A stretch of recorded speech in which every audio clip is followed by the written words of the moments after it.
ng bayan, maasahan anumang panahon. Magandang hapon po sa ating lahat. Narito ang update sa lagay ng panahon ngayong araw ng Linggo, May 19, 2024. Shear line pa rin ang nakakaapekto sa Batanes at Babuyan Islands. Easterlies naman ang nakakaapekto sa malaking bahagi ng bansa ngayong araw. Samantala, maraming lugar naman ang nakararanas ng maulap na kalangitan na may kalat-kalat na pag-ulan lalo na sa bahagi ng Northern at Central Luzon.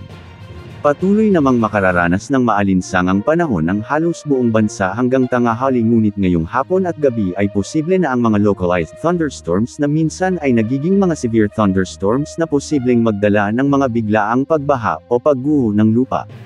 Ngayong hapon, posibleng makaranas ng mga thunderstorms ang halos buong Northern at Central Luzon pagsapit ng hapon at gabi. Mas pinakaapektado nito ang Cordillera Region, sa Apayao, Kalinga at Ifugao, posible rin sa Ilocos Region, Central Luzon at Cagayan Valley. Pinag-iingat po ang lahat sa banta ng malalakas na buhos ng ulan at biglaang pagbaha. May mga inaasahan ding ulan sa may Calabarzon, Mimaropa at ilang bahagi ng Southern Luzon at Bicol Region. Ngayong araw, ayon sa rainfall forecast, ay nasa katamtaman hanggang sa mataas ang chance na magkaroon ng mga thunderstorms sa hapon lalo na sa gabi sa Metro Manila at mga kalapit na lalawigan kasama ang Cavite at Laguna.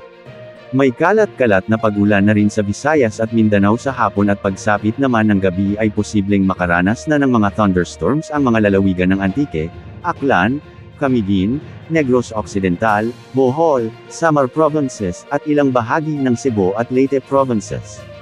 Asahan rin ang thunderstorms sa Sorsogon, Zamboanga Peninsula, Sulu Archipelago at ilang bahagi ng Bangsamoro Region at Davao Region sa hapon at gabi.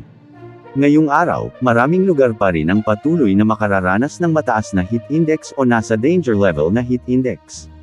Posibleng pumalo sa 46 degrees Celsius sa Dagupan City, Pangasinan, 45 degrees Celsius sa Rojas City, Capiz at 44 degrees Celsius naman sa Batac City, Ilocos Norte, Sangley Point, Cavite, Tanawan, Batangas, Iloilo City, Dumangas, Iloilo, Catbalogan, Samar, Dipolog, Zamboanga del Norte at Zamboanga City.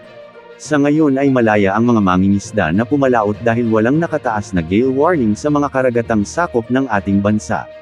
Narito naman ang wind outlook sa binabantayan nating potential na sama ng panahon hanggang sa susunod na 10 araw.